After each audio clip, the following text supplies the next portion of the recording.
C'est l'heure du journal de l'Afrique. Soyez les bienvenus sur France 24. À la une ce soir, l'attaque de Macky Sall contre le nouveau pouvoir au Sénégal. Cette nouvelle attaque politique au Sénégal, elle est signée cette fois Macky Sall, l'ancien président tête de liste de la coalition d'opposition à Takoualou.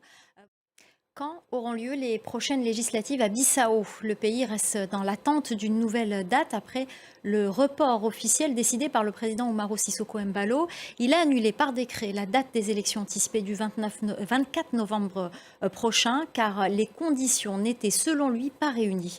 La correspondance régionale d'Aminatou Diallo. Le Parlement ghanéen a une nouvelle fois suspendu ses activités pour une durée indéterminée ce jeudi. Une journée tendue à Maputo, au Mozambique. La police et l'armée ont quadrillé la ville et réprimé une manifestation à coups de gaz lacrymogène. Ce démenti d'Alger après un vent de panique dans les milieux d'affaires. L'Algérie dément avoir annoncé des mesures restrictives aux échanges commerciaux avec la France.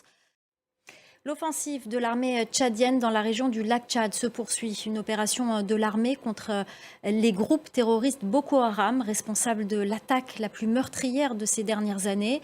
Les autorités parlent de poursuites sans répit, mais dénoncent un manque de soutien de leurs alliés. Les précisions d'Harold Girard. Souvenez-vous, il y a quelques semaines, nous vous diffusions un reportage de nos équipes à Dakar, de travailleurs sénégalais de retour du Liban en guerre. Aujourd'hui, nous partons au Liban. Un grand nombre de femmes africaines embauchées pour être domestiques sont livrées à elles-mêmes depuis le début du conflit.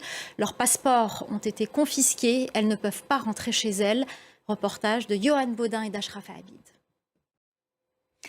La 15e édition de la Biennale d'art contemporain de Dakar, initialement prévue en mai dernier, est reportée pour des raisons de budget. Voilà, c'est la fin du journal de l'Afrique. Tout de suite, l'actu 360 avec Anthony Saint-Léger.